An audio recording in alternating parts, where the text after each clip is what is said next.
Good morning, gang. So today, sorry about that, trying to turn the volume up so I can hear.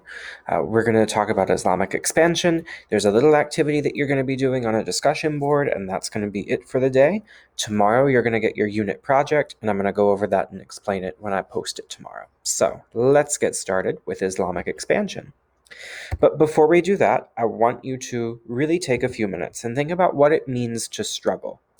There's a discussion board post that's up, so pause the video here, go to the discussion board, and just type in an answer about what it means to struggle. All right. So let's recap yesterday. So Islam just means the submission to the will of Allah. Remember, Allah is God. A Muslim is one who submits. You have the 5 pillars, the Shahada, Salat, Zakat, Psalm, and Hajj. So declaration of faith, prayer, charity, fasting, and pilgrimage.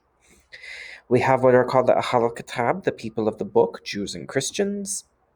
And then you had the Rashidun caliphs, the rightly guided caliphs that succeeded the Prophet Muhammad, Abu Bakr, Umar, Uthman, and Ali. And eventually we get the Umayyad Caliphate. And that's where we're going to pick up today. Normally at this point in time, I would ask you, what does it mean to struggle? And you guys would give me those responses and I'd write them on the board. And there's a point to all of this. Because the expansion of the caliphates really happened because of what we call jihad. Jihad literally in Arabic means to strive or to struggle. And there are 2 different types. You have the greater jihad, which takes place inside of you. So we're always striving and struggling to be better. And then there's the lesser jihad, which is all about fighting and conquest. And that's all of how the caliphates expanded, was the conversion of non-believers, whether it was through violence, whether it was through peaceful means. There was a jihad waging among Muslims to get those around them to become part of their empire, their caliphate. The other way that there was jihad happening was through trade. Remember, Mecca was a port city along the Indian Ocean trade route of the Silk Road, and that was a huge mechanism in getting people and getting Islam to spread. So, eventually we have what we're calling the first split. So the Umayyads moved the capital from Damascus out of Mecca, and as a result of that, we have a lot of infighting happening as to who should lead the Ummah. The Ummah is just the community of believers. So one of the great mosques of Damascus. And what we end up with are Sunni and Shia Muslims. So Sunni Muslims followed the way, the Sunnah, the way of the Prophet Muhammad, his actions, his practices. And they believe that the Shia have distorted the Quran for their own measures. We'll talk about that later. Shia Muslims believe that Ali should have succeeded the Prophet Muhammad, that Muslim rulers should be descended from the Prophet Muhammad, right? Ali was his son-in-law, married to his daughter, and as a result, what we should have had was a lineage that we can go back to the Prophet on. And that they also believe that the Sunni have distorted the Quran. Well, today, the Sunni Muslims make up about 83 to 84% of Muslims worldwide. Shia make up anywhere from 12 to 14% of Muslims worldwide. And then there are other types of Muslims. The most prominent would be Sufi Muslims, and we'll talk about Sufis and Sufism a little bit later on in the course. But think of them like mystics. They're ones that are really spiritual and in tune with the energy around them. And we'll talk about that later. They do have a social structure in Islam. At the top are the first Muslims, the earliest Muslims that joined the Prophet Muhammad. Below them are the converts to Islam, those that were believing in polytheism, or were Christians or Jews that converted.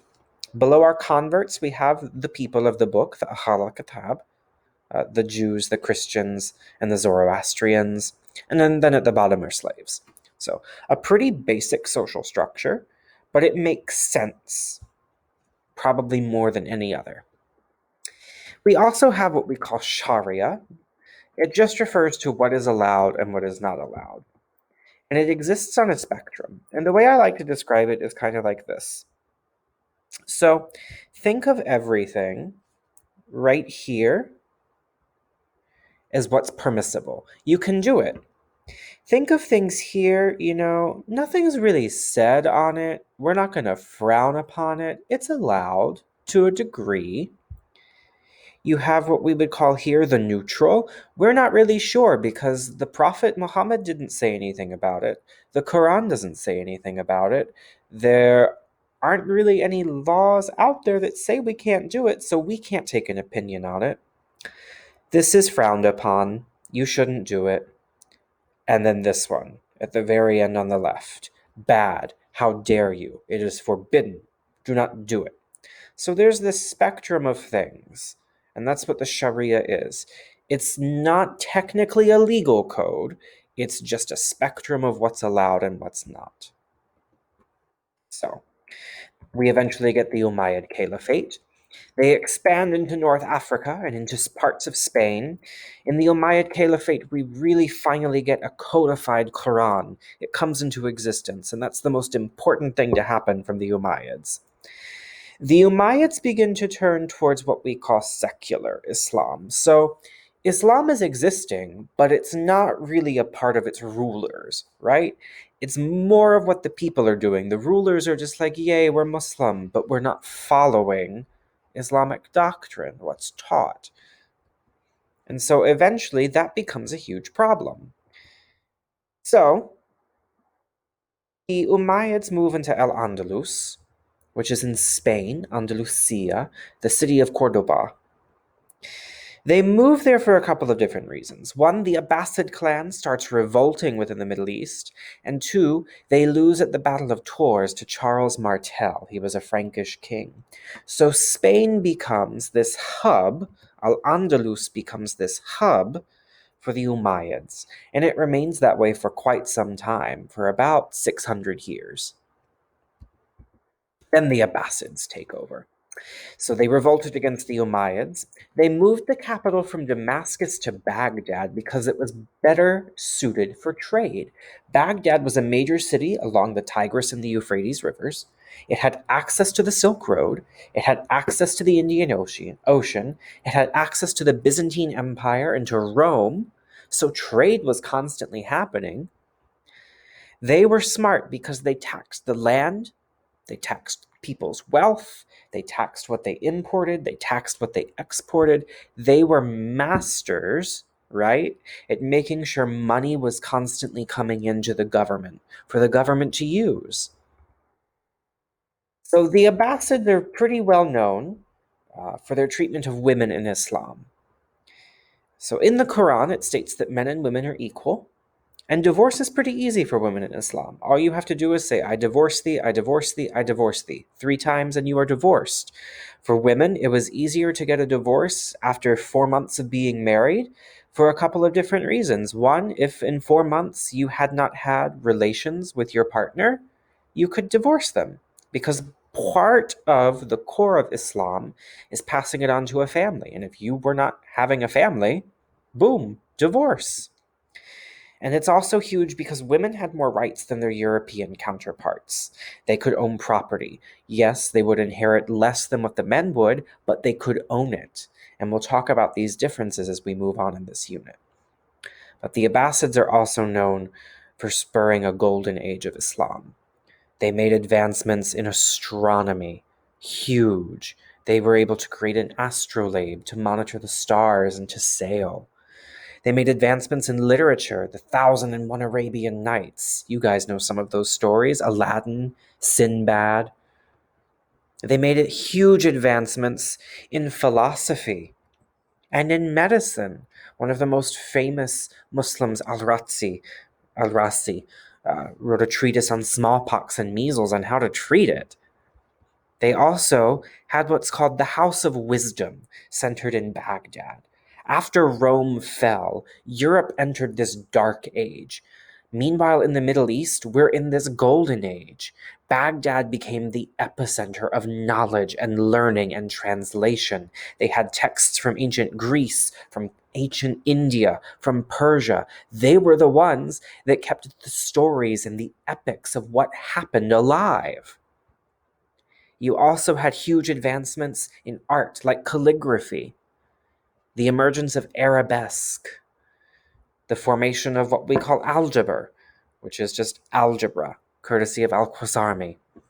So you're doing Muslim math. Congrats. Have fun with those IXLs.